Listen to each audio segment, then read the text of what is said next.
Pope Francis ఆరోగ్యం విషమంగా ఉంది. ఆయనకు సీరియస్గా ఉన్నట్టుగా తెలుస్తోంది. రోమ్లోని గెమిల్లీ హాస్పిటల్లో పోప్కి చికిత్స అందించడం జరుగుతోంది. చికిత్స కొనసాగుతోంది. శ్వాసకోశ సమస్యలతో హాస్పిటల్లో చేరారు పోప్. ఎనీమియా సంబంధిత సమస్య ఉన్నట్లుగా గుర్తించారు. గతంలో పోప్కి న్యూమోనియాతో పాటు శ్వాస ఇన్ఫెక్షన్ కూడా సోకినట్టుగా తెలుస్తోంది. మరో వారం రోజులు హాస్పిటల్లోనే ఉండాలంటూ డాక్టర్లు సూచించిన పరిస్థితి. పోప్ ఆరోగ్య పరిస్థితి విషమంగా ఉందంటూ ఇప్పుడేం చెప్పలేమంటూ ప్రకటించింది వాటికన్ సిటీ. ఒక్కసారిగా అందరూ కూడా షాక్కి గురవుతున్నారు. ఆయన హాస్పిటల్లో చేరడం ఏంటంటే, ఎందుకంటే గత కొన్ని రోజులుగా ఆయన ఆరోగ్యానికి సంబంధించి చర్చ జరుగుతోంది. ఆయన కరోనా తర్వాత తీవ్రమైన అనారోగ్య సమస్యలు తలెత్తిన అంశానికి సంబంధించి కూడా చర్చ జరుగుతుంది.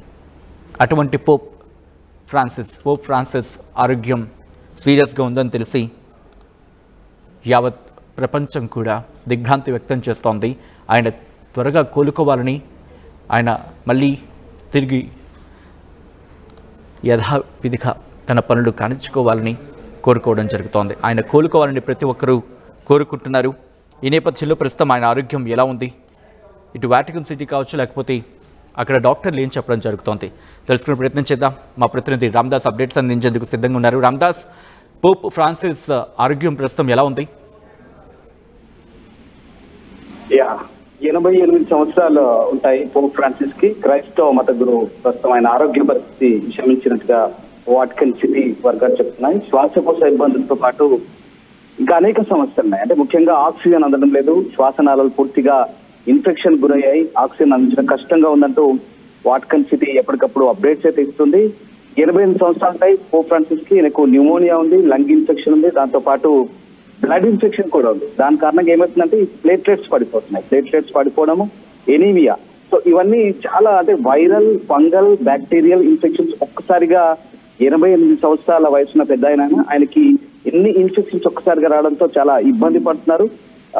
ఫిబ్రవరి 14th ఒకసారి ఆసుపత్రిలో కూడా చేర్పించారు. అయితే వైద్యానికి అప్పుడు పోపు స్పందిస్తున్నారంటూ డాక్టర్లు అప్పుడు అవుట్ ఆఫ్ డేంజర్ అని చెప్పారు. Medical team, Pope medical team కూడా ఎప్పటికప్పుడు అబ్జర్వేషన్ చేస్తుంది. కానీ మళ్ళీ శనివారం రోజున ఆయన ఊపిరితిత్తుల వ్యాధితో మళ్ళీ ఆయన ఫంగల్ ఇన్ఫెక్షన్ కారణంగా మళ్ళీ ఆరోగ్యం క్షీణిస్తున్నట్టుగా అప్డేట్స్ అయితే అందుతున్నాయి. ముఖ్యంగా శ్వాసనాళాలు దెబ్బతినడంతో ఇది మరింతగా విషమించిన పరిస్థితి ఉందంటూ వాటికన్ సిటీ వర్గాలు అయితే చెప్తున్నాయి సచిన్. ఎందుకంటే ఇప్పటికే ఆయన ఇటలీలోని రోమ్ గెమిల్లీ ఆసుపత్రిలో ఆయన ట్రీట్మెంట్ అయితే సాగుతూ ఎప్పటికప్పుడు పోప్ మెడికల్ టీమ్ కావచ్చు, పర్సనల్ టీమ్ అంతా కూడా, అలాగే వాటికన్ సిటీ వర్గాలు ఎప్పటికప్పుడు ఆయన ఆరోగ్య పరిస్థితి గురించి అప్డేట్స్ అయితే ఇస్తున్నాయి. ఎప్పటికప్పుడు సమీక్షిస్తున్న పరిస్థితి కనబడతా ఉంది.